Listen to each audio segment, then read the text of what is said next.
My voice because I'm at home instead of at Battlegrounds. This is the Warp Charge Gaming Infinity Talk Show, and I'm here with Chris and Zach, and we are throwing down another episode every other Sunday to talk about Infinity the game and how wonderful it is and all the cool things that go down when you play it. Yeah, so, good to see you guys, and hopefully we see some friends out there. I see some people joining us tonight. That'll be fun. But yeah, the last couple weeks, we like to talk about what's been going on the channel. We do bat reps. Just came out with, for once, a informational video just a few days ago. Right before playing a battle, I was just like, this topic's on my head, screw it. And I just turned on the camera all caffeinated and like ranted for 35 minutes about this video I had in my head. I don't know. That's George. Yeah. I might be on one right now. I did just drink some coffee late night. But I wanted to talk about the resources. I know that every time I have an orientation with a new player, like they're like, hey, George, I want to link up and you teach me.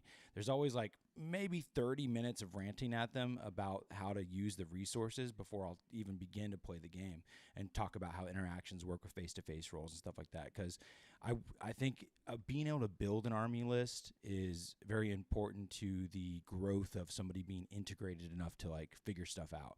For me, I'm driven to play by curiosity often, and you're wondering if those lists will puzzle out the way you've kind of dreamed up it to be is part of the excitement and like wanting to see that come to play on the table. And so I try to infect somebody with the knowledge of how to build a list before you even almost get into game interaction, and just how to study what the rules are. And that's my favorite thing about Infinity when it comes to a teaching perspective, especially in N4, it's easier than ever.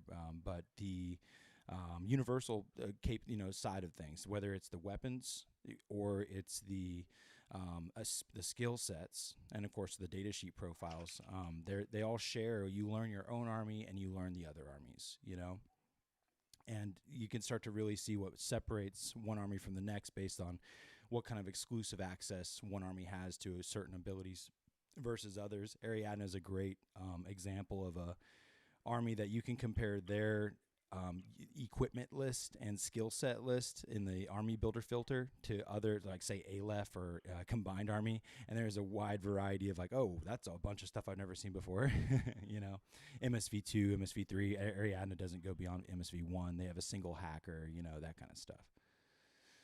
But yeah, so I had a good time knocking out that video. I hope people go check it out. Somebody just commented that they thought it was informative. There's not a lot that just quickly tells you about infinitythegame.com and what is the ITS season 12. Am I just building a list to build a list, or like just kind of I talked about the concept of building your list to the mission and how that's kind of a part of the game. Going to a tournament, bringing 2 lists, knowing ahead of time what the missions are, that kind of stuff. I love that topic just because I feel like I'm still really new to the game, and exploring that stuff and like learning that, I guess getting in a groove of how to digest the game, and like where it started at first, like just little nibbles of understanding. At a certain point, you can open this fire hose and just like guzzle all the awesomeness that is this game. And I don't know, there's a certain moment where it clicked where I could open up other armies and understand what they have access to and things, Yeah, the more you play with multiple armies, the more you'll kind of get an understanding of how their units work. Mm-hmm. Mm-hmm. Yeah, I think you start to appreciate certain things about certain units more and more based on the more familiarity you have with what, like for instance, again, the Ariadna concept. There's only 2 units, Facility and a Vet Kazakh, that has a BS of 13. And I'm not in Ariadna. I mean, because there's Mirage 5, Margit has BS 14, but in TAC, I should say, in Tartary Corps. Where BS 13 and above in Pano is like, oh, we're BS 14, BS 15 on Gen. You can't compare shooting abilities to Pan-Oceania. That's literally their army buff is Sure. they have +1 ballistic skill. Sure. Ariadna's army buff, I believe, is their +1 fizz across the board, I want to say. They also Each, they're each strong army whip. each army has an army-wide buff denoted to them by Corvus Belli. It might be whip because they're whip 13 even on a line Kazakh. Whip 13's average. Yujing has whip 13 as well. Okay. The +1 whip goes to Hawk Islam. Right. Mm. Yep. And the plus to CC used to be Yu Ching. I guess technically it still is. Although they don't. Yeah, Fusion except does for have the rebalance. higher. They do have pretty high CC overall. Like all their models have a little bit elevated CC level, And the doctor, which is like the least valuable skill to have in most gameplay. yeah, Doctor +3 is more abundant in Hakasam, yeah, than probably anybody else. I think Hakazan's the only one with it. Yeah, I think they are. Really? I don't think anyone else has any better doctors, so to speak, or advanced doctors. Yeah, there is, of course, Doctor Engineers, and those are sprinkled throughout the game just a little bit. Yep. There's only 2? Is there only 2? And a character. I ran into the other one just Yeah, there's the one in Toha, there's the Sofa Tech, and then what's her name? Oh, right, I forgot Toha had one. Yeah, Dr. Worm, Toha, I can't remember what it's called. Oh my goodness, Dr. what's her Worm, name? yeah. The girl character, the angel girl character for Aleph is a doctor engineer. Yeah, the Aristea person. Yeah, Parvati. Wow. Ah, there you go. Yeah, that's it. There you go. Yeah, I feel like I've ran into that once. Yep. So it's like, I guess that's 4 then. Yeah, it's 4. So, yeah. 2 of which belong to Aleph. There's definitely there's still a very small number 2 of martial arts level 5. That's something that you see sprinkled out throughout the game. Just CC burst 2 and ML, which is what comes with ML5. Yeah, I think there's just only Combined Army and 2 martial arts.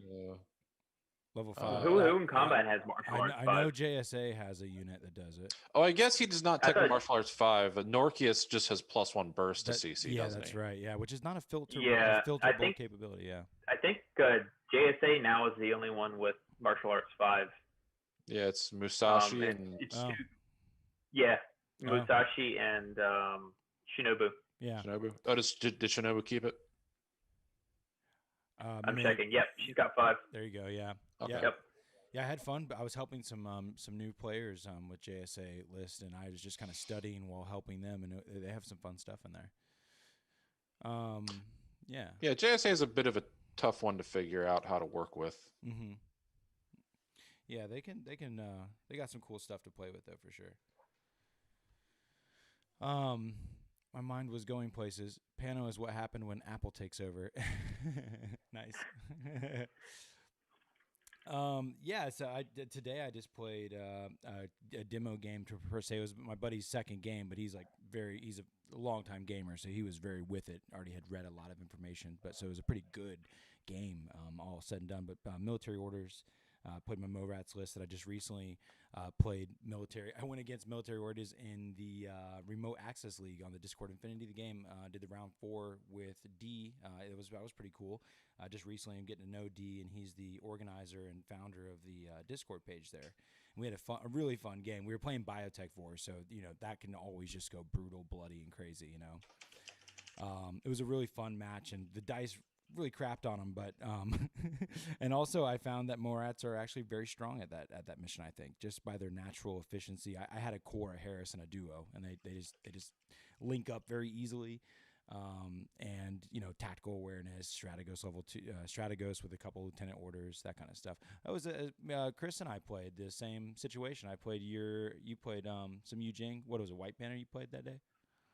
Yeah, it was White Banner. Mm-hmm. Yeah, that was your first tabletop simulator experience. We should talk a little bit about that, Chris. What do you think? First impressions of getting in there, getting a game going.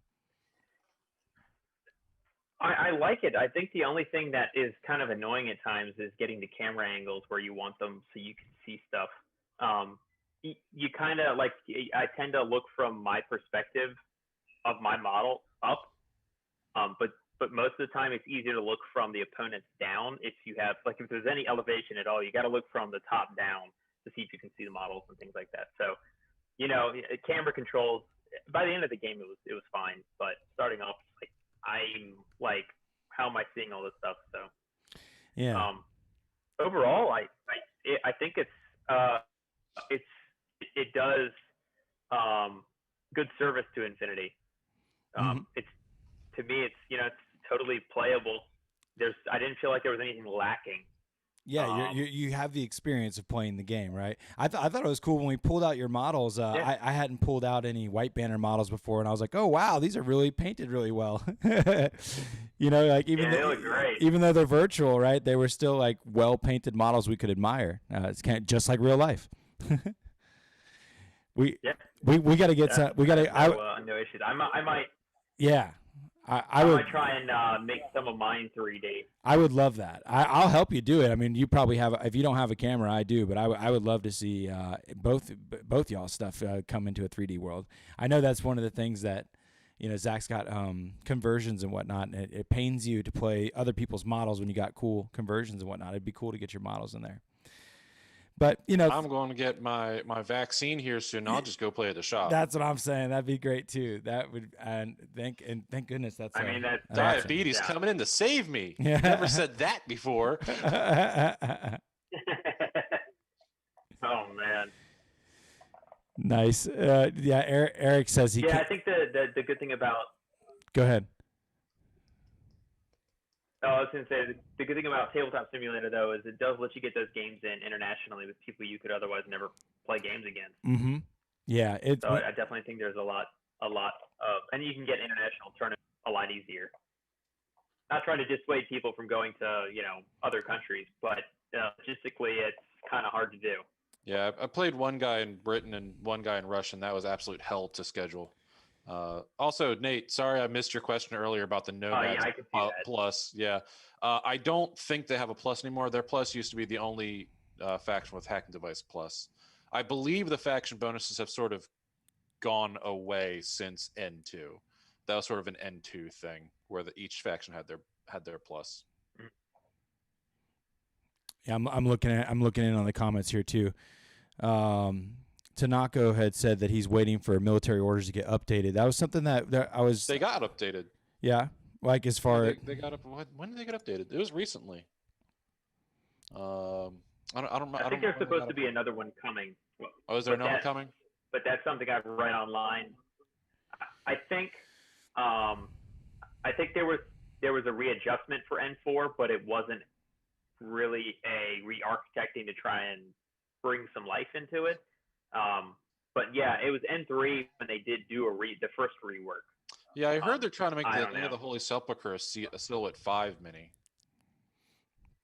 Yeah, that'll be interesting, I suppose. I see the update. They have not figured out what they want to do with that guy. He's a really cool profile, but they can't figure out what they want to do with him.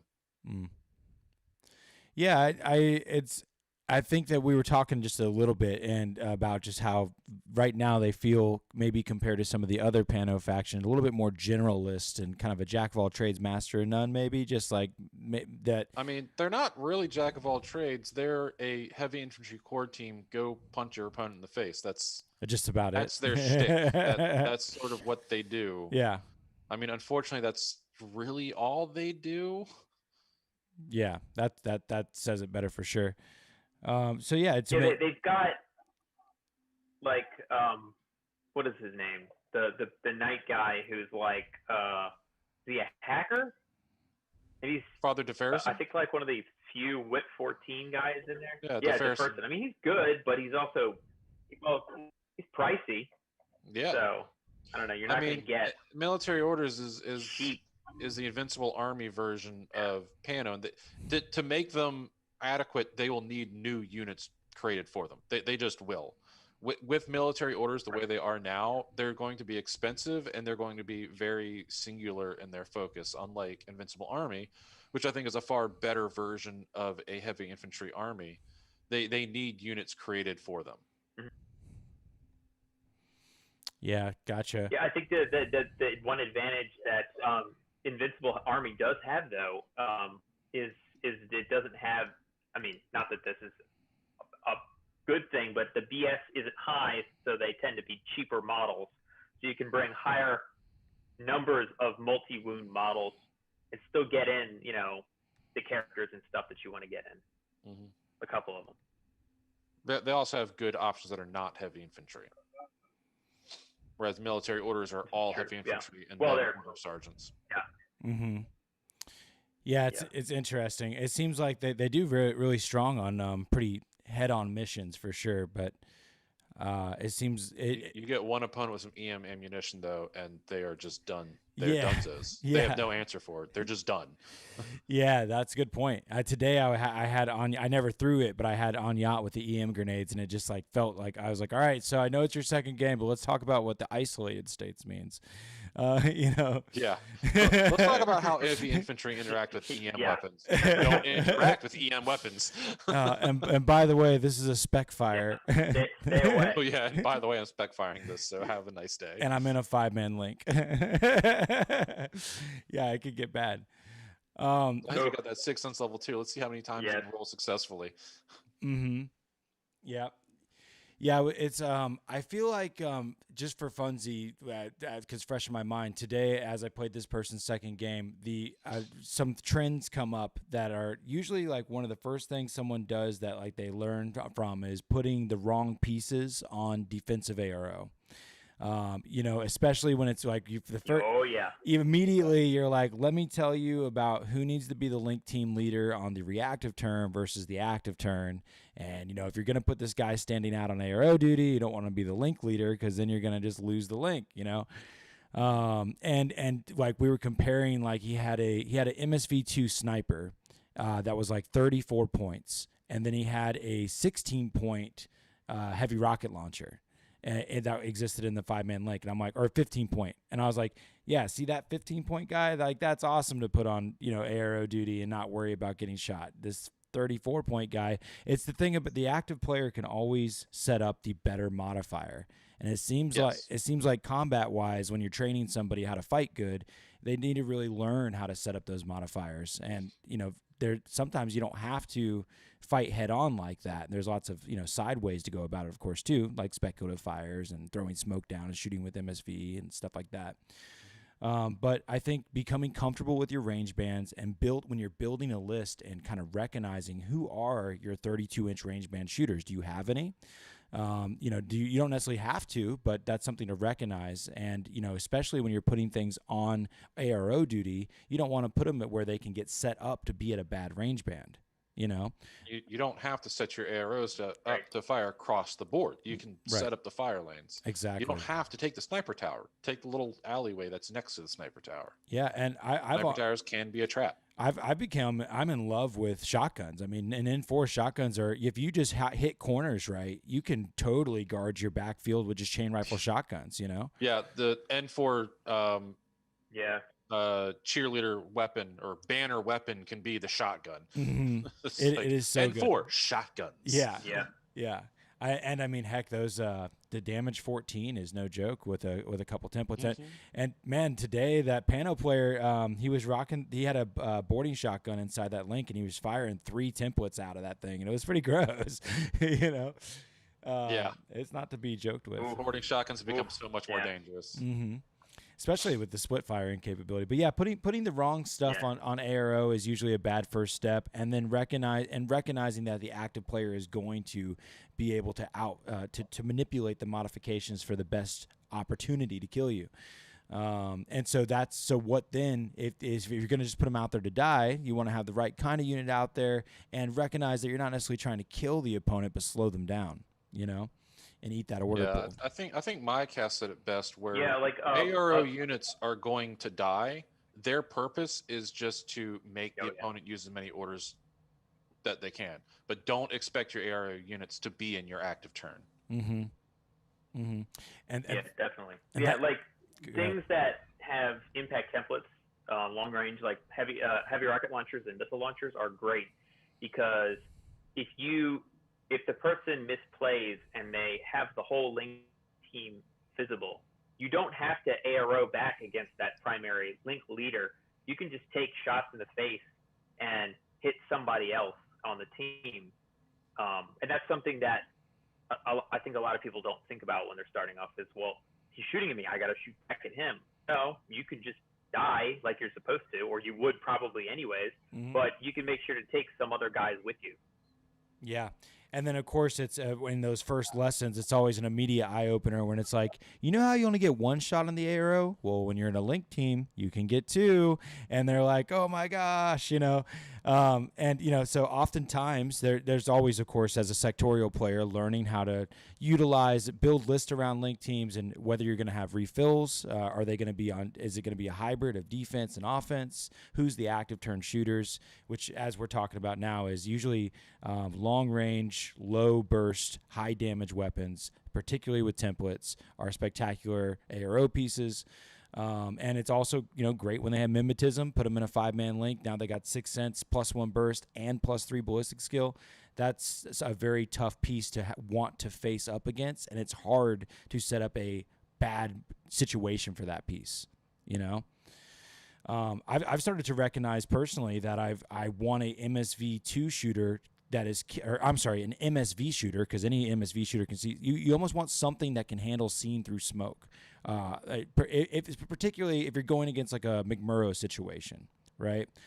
Some sort of Rambo piece that wants to smoke its way into your face. Yojimbo, I don't care. Something scary with smoke. Carmen is another scary piece coming right at you. Mm-hmm. If you can just have one MSV shooter ready to be on ARO duty, even better if it's in a link team, then you're that much safer, and they don't have a tool that can unlock your defense, so easily. And for our veteran players, don't count on impetuous units running out into the open. Do not set up arrows to deal with that in the first turn. Remember, you do not have to take your impetuous orders. Mm-hmm. Don't set your AROs up to counter that. Mm-hmm. I would definitely vote that's one of my favorite things in N4 as far as changes go. I love that remotes can go prone, and I love turning off my impetuous order if I feel like it. I hate it because I loved hitting your impetuous units running through your other units. I'm going to miss that. Yeah, it's nice. It's nice. A lot of times, folks, I think early on too, especially players that play, they want to play a faction that is close combat oriented. They have like close combat profiles. It's exciting. They want to try it. And usually for the beginner player, that's a difficult thing to It's a trap. Yeah, figure out. I was a trap. I was immediately telling my friend today about trade up units. He said, "Is this a cheerleader?" I was like, "Well, I think he's a trade up piece, like a Datarazi Witch Soldier, a Gaki, a Taiga, even better, a Ermendino. Usually an impetuous irregular unit that's 14 points or under, that comes with a chain rifle, great CC, and often nowadays Berserk. And I love Berserk as a tool to get into CC, especially with now and N4 the active turn dodge. Being able to dodge into line of sight and not invoke any AROs and then be able to Berserk on the next order, it feels awesome. It's really fun, It's super good. Yeah. Yeah. I sent a Gaki on a suicide run into his military. Today for training, I sent a Gaki right at him and dodged around a corner. And the Gaki, when it dies, it explodes. And here he was seeing that he wasn't worried about me getting hit with template weapons from afar. All of a sudden, he has this exploding close combat unit jumping into his lines, and any bundled upness he had was like super scary, Luckily, Gaki doesn't have stealth, so as I moved into zone of control, he was able to readjust positioning, which is another fun thing. It used to be in N3, you could only dodge change face when something was in zone of control out of line of fire. Now you can actually do a dodge move, Yeah, dodge is dodge is dodge. There's no dodge change face. It's just dodge. Yep. Great change. Yeah. Great change. Mm-hmm. I think a little underlying rule. Yeah, I think it's good overall. Don't forget alert. Like that is another small rule that can be strong. Alert. If something if something is targeted with an attack within your zone of control of a model that did not have a ARO opportunity, it will recognize that something was attacked within its zone of control, and you can change face for free, which can allow you to change face even in suppression without breaking it. Is how I'm thinking. That happened to me today, and I was like, wait a second, I think pretty sure you can do this alert without breaking suppression. I haven't double checked myself on that, but yeah, a way to change face, because usually you have to dodge to change your face, if you're in suppression fire, and then break it. But that's a little. I think guts rolls are something that's hard to internalize in this game, to remember that you need guts to do it. Guts are hard to remember for everyone. Yeah, I feel a lot better about it nowadays because I've kind of slapped myself on the wrist enough. Yeah. But it's an important part of gameplay, Oh, it's extremely important, especially for low whip armies like Pano, who can very easily hit the dirt. Oh, I was getting screwed as Morats on the opposite end, having religious. If my Morats were religious, and I was like, I want to fail my guts, and I couldn't fail my whip roll for the save my life, or pass my whip. That is pass your whip roll. Yeah, pass it. So religious can be funny too, right? So one thing that was interesting today, going against Joan, she has inspiring leadership, and we were talking about one episode past about how it's cool you can use your lieutenant order for a coordinated order, and that's pretty nifty. But also, she makes people courageous And I think that people that they ignore retreat and can never go into retreat while Joan's alive and inspiring. Was what he read, and I just thought that was an interesting thing too. That's kind of like religious can screw you. Sorry, what? If Joan's alive, you can never go in retreat? We were reading. He was reading Inspiring Leadership to me today. I didn't check over his shoulder or anything, but it says something about not being able to suffer the effects of retreat and can never go into retreat. And I think it was an effect of Joan being an inspiring leader. So I think that might be a part of Inspiring Leadership. I thought I've heard that before, but I've never heard that. It's never been something that's come up. Yeah, it'd be definitely just a circumstance. Yeah, it's true. That's the last bullet point. Oh yeah, nice. Yeah. Yeah, as long as the user of Inspiring Leadership remains on the battlefield in a non-null state, his army will not be affected by the effects of the retreat rule. Mm-hmm. Huh. So I thought that was pretty nifty. Interesting. Because what happened is he was last to act, but he put me in retreat on my turn 3. So he wouldn't get his last to act opportunity, and it was interesting because he can't suffer retreat, but I can, I guess, And so the game is going. Bear in mind, the game will still end because you're in the retreat state. You just ignore the retreat state. Well, that's what I thought was weird. It says in Inspiring Leadership they do not go into the retreat state. Period. Does it say they do not go in the retreat state, or they do not suffer the effects of the retreat state? It says both. I'm pretty sure. Yeah. Are you looking at it, Chris? It just says his army will be not affected by the effects of the retreat rule. Oh, okay. Oh, okay. So yeah, I mean, the game will still end if the army's in retreat. But I mean, if you have Joan, it's Joan and one other model, and you're still not retreating because Joan's expensive as hell. Right. Okay. Cool. Yeah, that's it's an interesting mechanic, to sometimes it could apply to Wallace too. Yeah, exactly. Yeah, that's true. Wallace is a lot cheaper. You can have a lot more models left and still be in the retreat state. Yeah, I think he's 35 points. A lot cheaper. Yeah. I mean, in Ariadna, that could be like 10 models. You could have Wallace and like 2 or 3 Galwegians. Yeah. Yeah, his boy. The lowly volunteer. Yeah. Here's me and my core team of volunteers. We're in retreat, but screw it. We don't care. When I play vanilla, it's like 2 of the metros, the French guys, are like super cheap, like 6 points regulars, and then 2 volunteers. I'm like, I'll just slap 4 orders in there for under 40 points here, 30 some points, and go antipodes. Yeah. I love playing. I've something. Yeah. I did not care about vanilla Ariadna before there was Barapodes, because before those damn Barapodes. I would look at vanilla Ariadna and I was like, I'm practically making a tack list here, and then I would just go play tack. How do we get more people play Ariadna? Werebears. Got it. Yeah. Yep, and I gotta say, I'm a huge fan of the Unknown Ranger. It has taken the place in my heart of the Vet Kaz. He's done so much work for me in my games. I love that he's a specialist operative, the MSV1 and Mimetism. It is awesome to have MSV and Mimetism and be a wildcard linkable character. All of US Ariana's dreams for the last 10 years have finally come true. And an AP Spitfire. Yep. He is so good. And he's a CC badass. Yeah. Martial arts, Natural Born Warriors, CC 23. Good. Armor 4, what a freak show. I love that guy. Yeah. And 4 has been Christmas for so many people. Yep. Tanaka's been talking to me via Discord, and the war crime. Yeah, he's been in so many ways. Oh man. You were probably on the post when we were talking about the Barapodes background. Yeah, there's so many war crimes. I love it.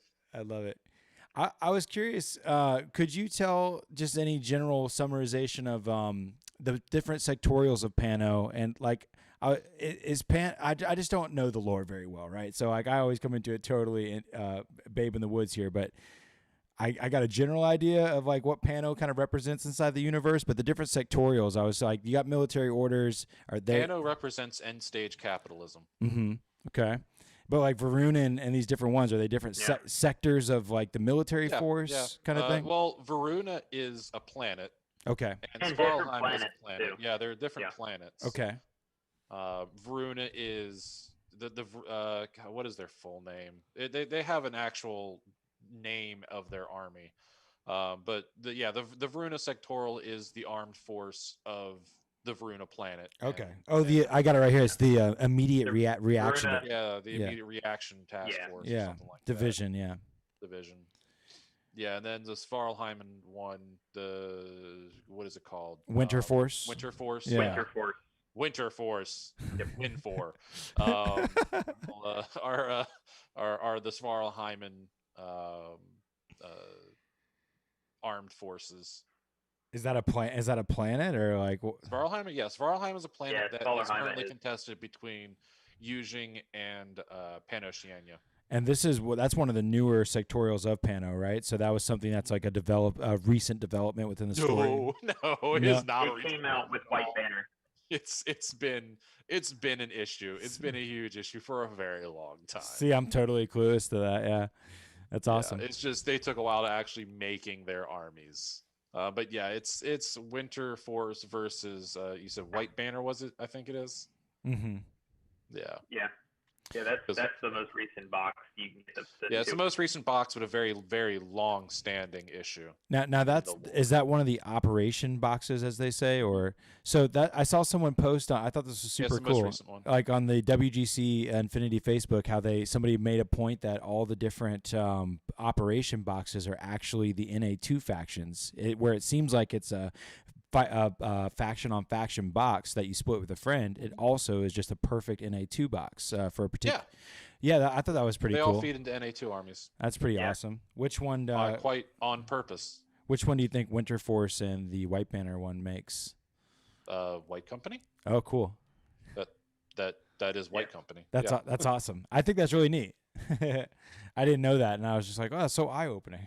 I think in lore, White Company is supposed to be more or less than just the one Dynavos hacker, but no, in lore, White Company right.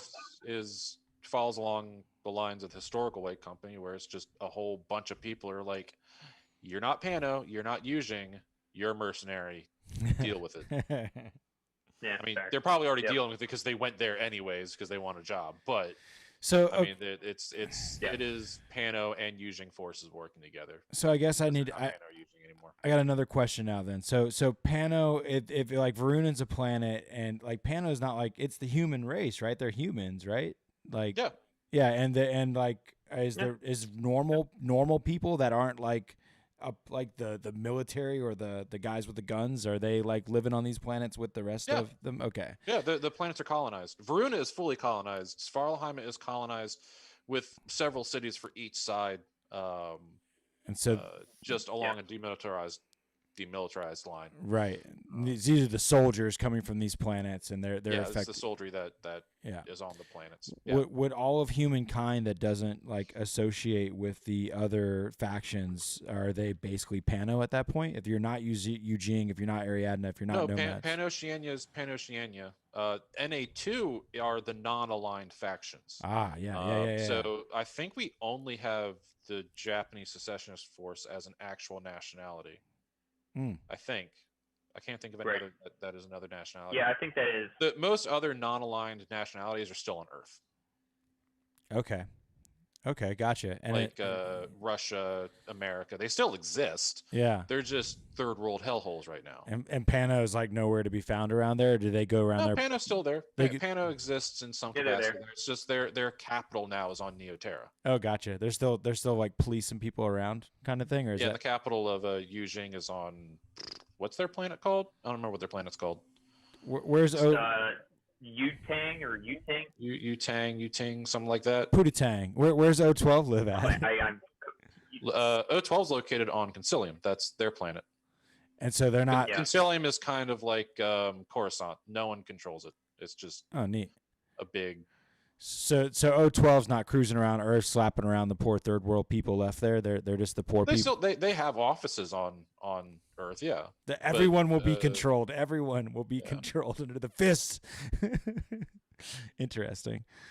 Yeah, Eric. It's more like Washington D.C. No one controls it. It's just the O12 planet. Everyone goes there. It's the UN. It's a big planet devoted to the UN. Yeah, that's neat. And I guess just to help people out while we're on this conversation, I know Tanaka has a good point where the Knights of the Holy Sepulchre actually are guardians of various religious and reliquary areas on Earth. Oh, cool. Jerusalem is under the control of Knights of the Holy Knights of the Holy Sepulchre. And is it in the attached book, like you have the rules and then you have the lore that you get in the N4 book? Is that pretty much like cover a lot of this backdrop, or is it? I don't remember where I read that. So I don't think it's in the core rule book. I feel like the lore feels a little... Or the core lore book. I mean, not like I've gone looking for it, but I still find that people that enjoy reading the lore always tell me it's kind of elusive to find, and I'm like, where is it? No more elusive than Warhammer 40K, honestly. Fair. Fair. I mean, it's out there. It's in a few books. It's not as detailed because we don't have nearly as many fluff sources as Warhammer 40K does. Mm-hmm. Warhammer 40K has a ton Warhammer of fluff 40K has like novels and things. Yeah. Warhammer 40K has a ton of lore, but it's really built out through their novels that exist, and it's been around longer and has put its licenses out to more people than Corvus Belli has. Corvus Belli is just now tipping their toe in giving their licenses out to folks to write on. Mm-hmm. Mm-hmm. It'd be pretty... I'm trying to think of some...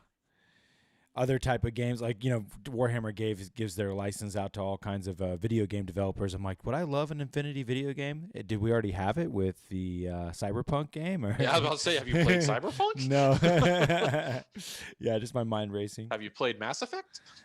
Yeah, right. I haven't actually, but I imagine it feels pretty Infinity. XCOM was the closest thing I've played as a video game.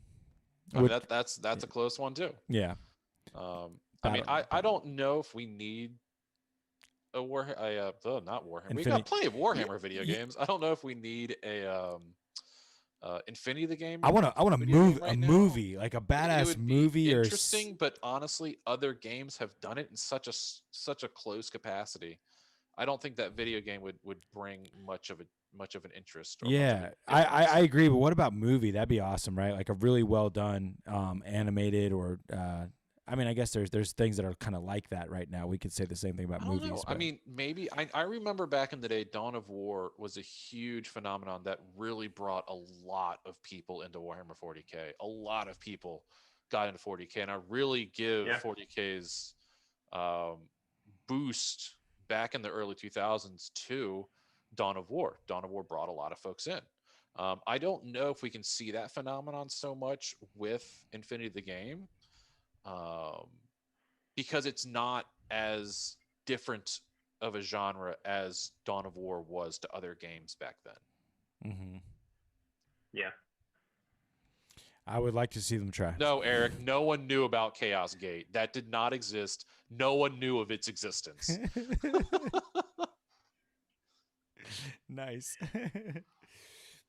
Yeah, I just random thoughts. I would enjoy it. I just want all the Infinity. Maybe I'm just being lazy though, and I don't want to read. I'm just like, somebody just give me a movie that like looks really cool and tells me everything. Man, people have been waiting for Warhammer 40K. I don't think Infinity's going to happen anytime soon. Fair. That's totally fair. Yeah. The writing style of the Infinity lore is like news bulletin broadcast excerpts for the most part. Someone is either speaking in a positive light or a negative light against the lore that you're reading about. A lot of the time it'll be someone from Concilium or some Pano news guy slandering Yu Ching, or Yu Jing speaking positively in favor of Yu Ching, or someone else. It's kind of, so it can be a little weird to read sometimes, and like, wait, why is this his thing section? It's very negative to Yu Ching, but it's also speaking about ruthless they are, how ruthless ISS is, for example, and that kind of stuff. So, reading to be fair, is fun, but it can also be ISS ruthless. Everyone calls ISS ruthless because they are. Nice.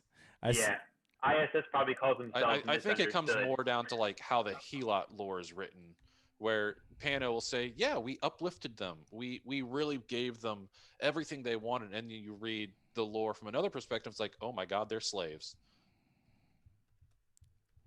You mean Toha? No, Helots. All of the non Toha races that are in Toha. that is true. I mean, the Toha one is also really bad. It's very similar to the Helots. They're like, we don't like you. We're just going to change your genetic code. You're ours now. Oh man. Mm-hmm. There was Pretty much. Was it I think somebody was, because we were talking about how those operation boxes are in A2, but then isn't there like potentially a O12 and Shazvasti fight or something like that? That's is that the most recent one?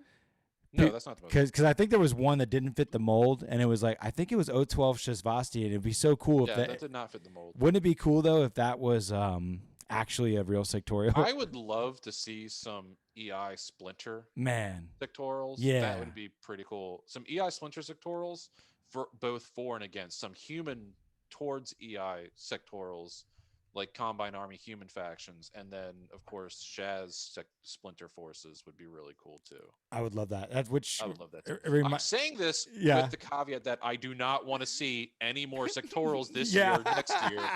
Lay off. I knew that was your opinion on that, but but you can't resist because that would be so bad. I can't resist. There's a lot of really cool sectorals that exist out there. Yeah, from a fluff perspective, that don't exist in a rule perspective. Right. Yeah, that'd be too cool. Hey, man, they want to keep the money coming in. Yeah, I would just like to see more. I don't know, content. Like I want them to be not afraid of expanding their SKUs. That I want them to realize that they can.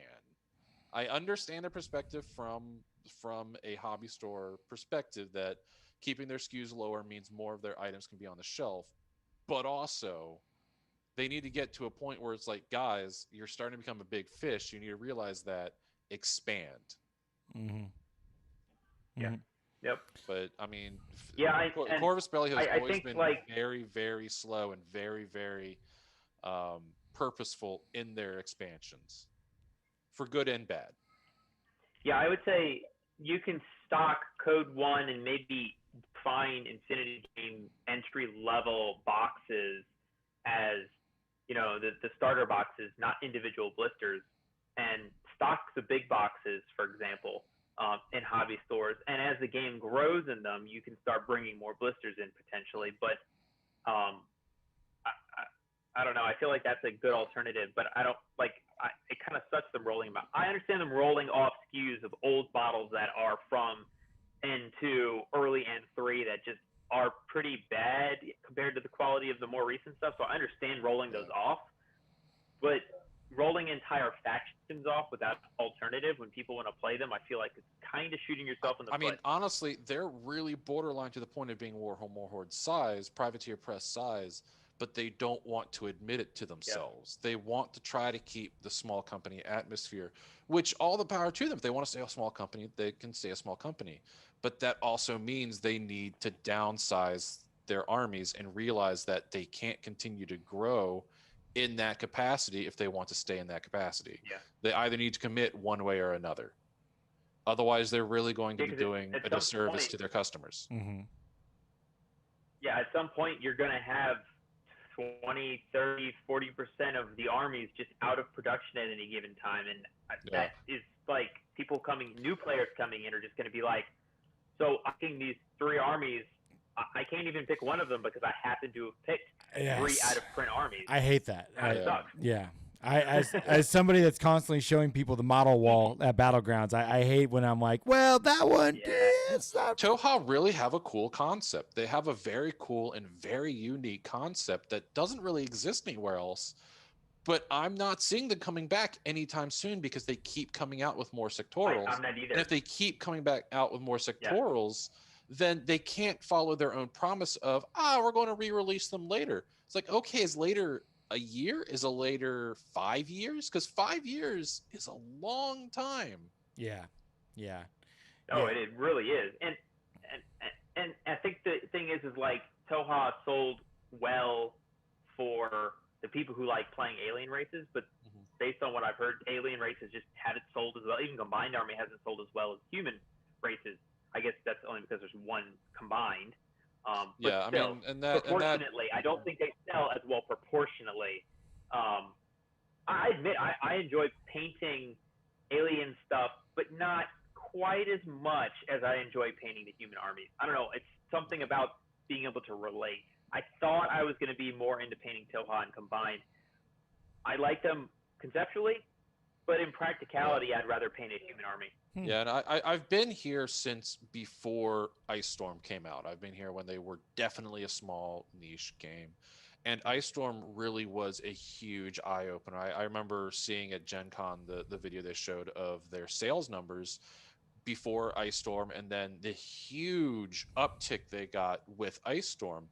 And then that uptick has continued year after year with the release of new starter packs. And as word of mouth grows, it's become a huge growth that's existed. And you need to realize they still only have like 30 or 40 employees, I want to say. Like, I don't think they're over 50 employees. They're still stocking by hand. Mm-hmm. They're still packing boxes by hand. Yeah.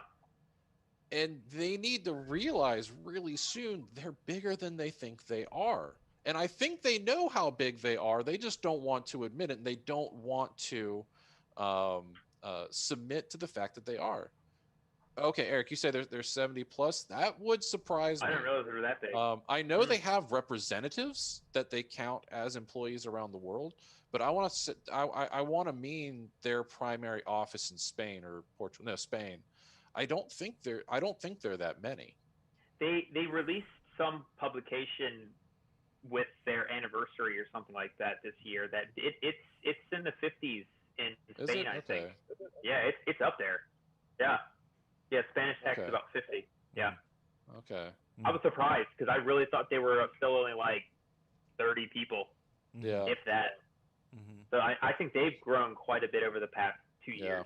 I really think they're at kind of a cliff edge right now. They need to commit one way or the other. They need to commit to being a larger company or not.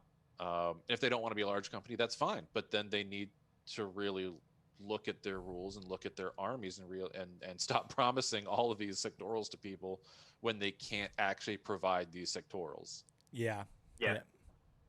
It gets people itching inside. I mean, yeah. And I feel like they've really got a dedicated following of people that come back over and over and purchase their product. And that's a good sign. I mean, it to me, it seems like it's a healthy game system as far as getting into it in a lot of places because it's in growth mode, which is positive. Even in the pandemic, I feel like they're probably growing somewhat. I think so. And a tabletop simulator, I'm saying that's got to help, if anything. Yep. Honestly, I think the pandemic, we are seeing a larger growth of people because tabletop simulator, they've been giving resources for free. For tabletop simulator for people to play. They've really said, if you want to do leagues that are sponsored, we're happy to do that on tabletop simulator. It's kind of like, which is crazy. Streaming services have gone up. Obviously there's been Zoom has obviously exploded, as far as its popularity and usage. And I think that by necessity, the game probably did get a lot more people at no cost to them. And besides buying Tabletop Simulator, we're able to experience this game. The community out there is great. I'd say they've probably had a cost because these people aren't buying models. Well, game shops are closing, so they're not buying models. Yeah, I meant no cost to the user. Like no cost to the user. Yeah, like new people are getting into the game because there's no barrier. Like you're saying, it's been so accessible, and that has opened up, I think, due to the necessity of having to play remotely. A community that didn't necessarily was a lot more small and is now thriving. I think these Discord. Yeah. I'm new to the TTS Infinity. I did a lot of GW games, but getting integrated into these Discord channels, Infinity the Game Discord, Volasi's Discord. There's another Infinity TTS official Discord, and it's cool to see the same heads that are very I'm starting to get used to people's profile names and how active they are, and seeing people coaching new players and new players coming in saying, "Hey guys, like I found you on the web. I don't know anything."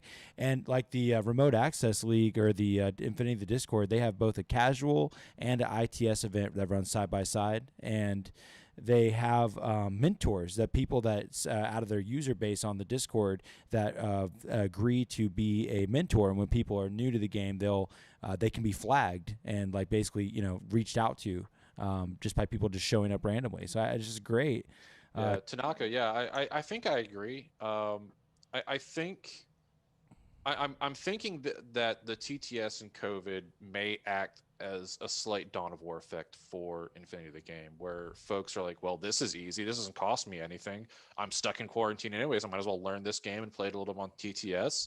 And that may hook some people. It may be a diversion for other people where it's like, okay, after quarantine, I don't really care anymore. Cool.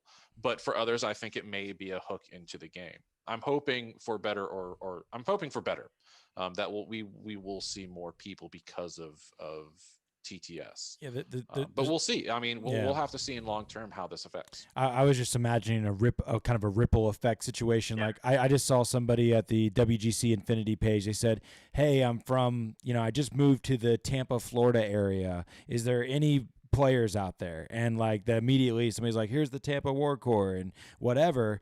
There may be more instances in the future where somebody moves to an area, says, "Hey, at the local game store," or just on the Facebooks, "Does anybody play?" And people are gonna be like, "I play on TTS," and next thing you know, people are playing in person together.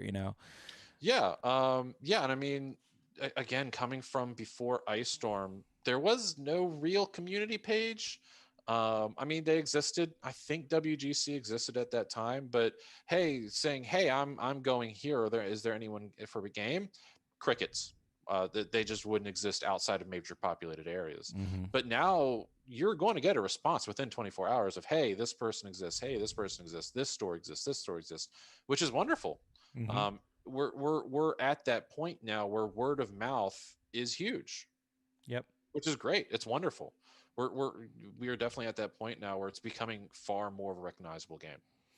I mean, I know even in just my own, I play all the time, but I'm like, I want to play so much, and people can only play so much, especially right now.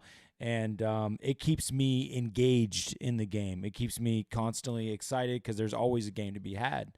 So it even keeps veterans that have people to play with engaged.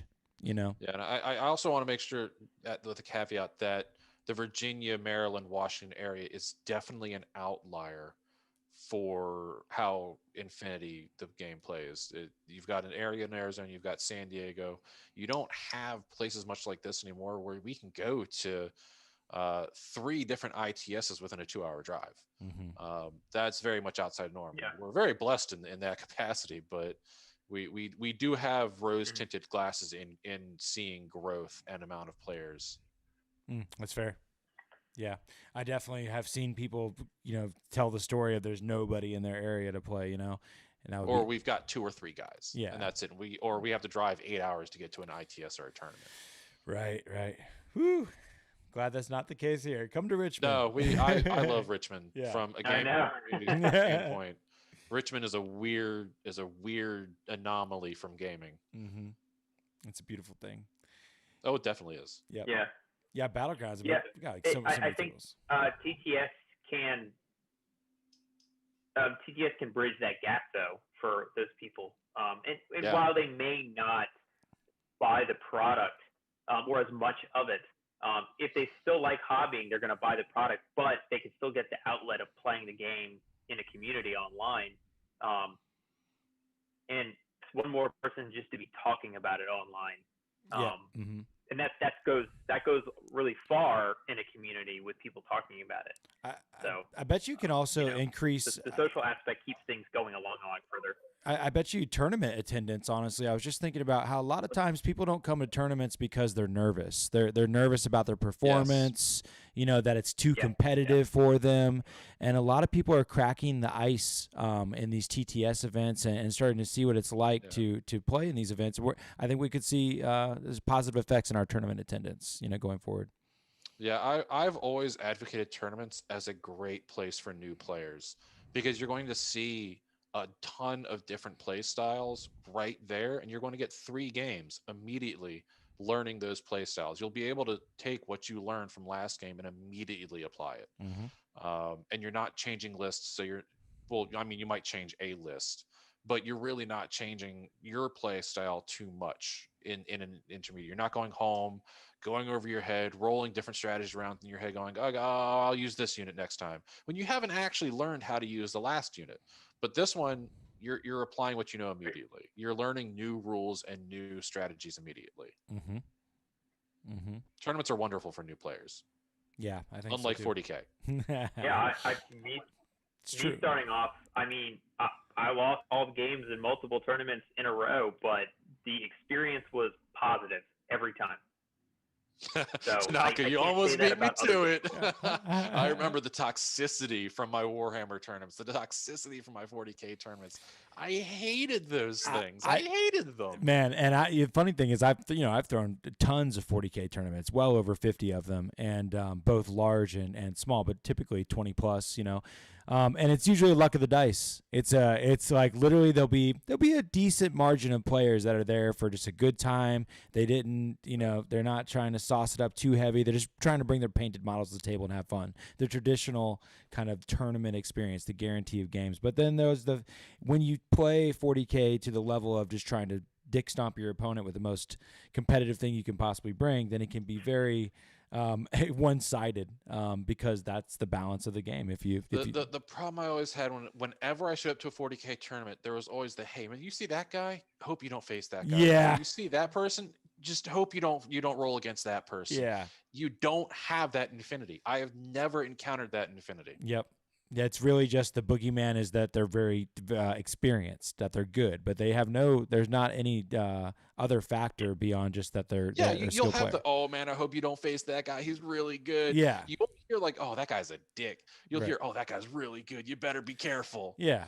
Yeah, or sorry, dude, you're just gonna get You're gonna get cheesed off the table because there's just no way you can beat that thing. It's broke, It's usually the biggest fear at a Infinity tournament is a bad table, I think. More so than any player you would face. It's you don't want to get a certain table usually. You don't hear, oh, you don't want to face this guy. You hear, you don't want to be on that table. Yeah. There's a big difference. Yeah. Exactly.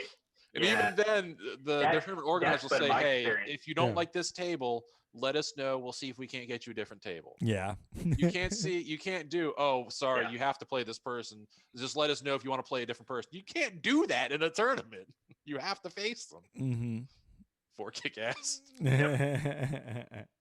Yeah, it's the only thing that's on both sides is just a tower, and you're just like, this is gonna suck. Yep. Or in War Mahords where you sit down, you're like, well, that's the Warcaster I'm playing? Cool. I don't even know why I'm going to roll dice. That Warcaster counters me completely. I don't, why am I even here? I have rolled paper on his scissors. This is not going to be a fun game. Yeah. Yeah. On the wrong board, if you're Ariadna, you're like, please don't have MSV2. Please don't have MSV2. Well, now MSV1 too. The old European meme tables that existed. The meme still exists. It's not actually a thing anymore. But yeah, I mean, back in the day, European tables did cater to long range weapons because it would be open. Because European metas usually tended more towards historical games and things like that, where you had longer range tables. Yeah. So that sort of came into Infinity for a little bit. It's not a thing anymore, but it did exist for a little bit where it's like, bring an HMG because that's all you're going to use. If you were at an event, do you think would you have any preference for a table that has buildings that have interiors? Do you prefer your buildings to have interior or not? I love interiors. Yeah. Remember that table that Ross brought that one time where it was all interiors? It was a big fight around I do. Interior table. That was so a courtyard cool. Almost. I mean, there was kind of a courtyard, but it was still like a tower in the middle. It was all tunnels. Yeah. I've never got to see that. Cool. So cool. He sent me a link to what that looks like from I forget what company that was. A while ago. Were you even playing then? No, but I think he still has that. Doesn't he still have that terrain set though, right? Yeah. He still has a nice terrain set. I don't know if it's that very one. That one was. That one was an interesting one because I think there were a bunch of tags that time, and that didn't. You basically had like 2 spots to deploy it, and then it wouldn't move. Yeah, I think I remember one of the games turned out basically everyone just fought around the outside because no one wanted to go inside. The one person that made it inside just went inside to get to the courtyard area, which is back outside.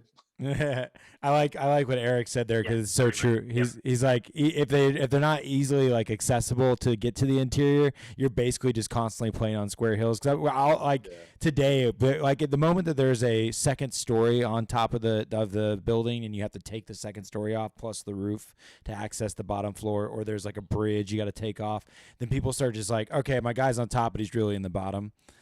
And it just becomes your guys are all floating around with abstract. I like built out interiors. Yeah, actual interiors is really cool. Mm-hmm. I agree. Big garages and things that you can fight in. Yeah, I agree. Yeah, and a lot of the ones that we have at Battlegrounds are they actually have, I think the ones Brad got where there's walls inside. Yeah. Which divides the interiors up even more. I like that. I do too. Definitely adds a lot. I do too. I really prefer that. I like the main reason I like interiors is often when I'm taking a obvious lieutenant that I want to not get killed or hide, or maybe like if I'm taking a antipode controller, like a control what is that thing called, assault pack. I don't want the controller to die because then all the dogs turn off. So being able to like put it in a second story inside of a building, just like totally not going to get touched with being surrounded by chain rifles. The controller could die. They won't turn off. No. Not an assault pack. Peripheral control. Is that a new one? It's peripheral controller. And if the controller dies from a peripheral controller, then they turn off. Pretty positive. That's how the antipode rule worked, but of course that's different. But yeah, pretty sure. Yeah, that's how the puppet masters work, and they use perimeter. Yeah. That's our peripheral control. Yep, same thing. If you take that puppet master out, the bots are done. Exactly. Yeah. So it's real critical not to lose that controller, and that's what's so silly about the Polaris Bear team because it's a duo, kind of like the K9 unit. But they come as you buy them as a pair, but they're totally individual, and the thing's named controller, but it's not a peripheral controller, which is weird. I feel like that profile's broken in some way. Me too. It doesn't make sense for its points cost. It just doesn't. Yeah, it does. It's like I am just a better bear in all regards, but also none of the detriments. Yeah, but I'm cheaper. Yeah. Well, what? Wait. It doesn't make sense. 1 + 1 is 5. Yeah. Got it. It should honestly operate like the K9 unit, or at the very least like the assault pack, I think. Yeah. Eric says viral still works great. It does, indeed. I mean, that's great. That's wonderful for all of the 2 armies that have viral.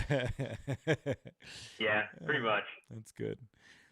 Woo. Well, gents, we've hit the 9:30 here Eastern Standard Time. We've gone the hour, and it's another great time talking with you guys. I don't know if there's anything left on your brains that you wanted to spit out before we jumped out of here. No, we definitely went off target there for quite a bit of it. I love it. I think we had a good hangout. Yeah, Eric, Hakazlam, that is the king of the factions. If you truly want to be the heroes of the human sphere, play Hakazlam. Be the hero that humanity deserves. You be quiet about Yu Jing. If you do Yu Jing, I will drive to your house and slap you. Yu Jing number 1. Yu Jing number 2. Because they are a number 2. 1. Oh my gosh. Number 1. Who let the dogs out? Get back to us when your doctors are good. I got the diehard diet. See, check this out. Get back to us when your doctors actually go to sleep. They're like bricks, man. Wow. I gotta be careful not to drop them on my wife's computer. They'll probably break the screen. Oh my gosh. Yeah. They're like solid metal. Dude, that's cool. See here. It's just. That's the sound of number 1. That's the sound of number 1 right there. Okay, I think George actually wants to finish things up. No, I enjoyed that. So, antipodes are my vote there. So you guys can say Hakaslam. They're not even human. Yijing. I'm all for the Animorphs. I'll go with the monkey people as well, either Planet of the Apes or Antipodes for the win. Not human. I'm a furry. No, I'm just kidding. Anyways, you guys keep taking fun seriously. Appreciate you.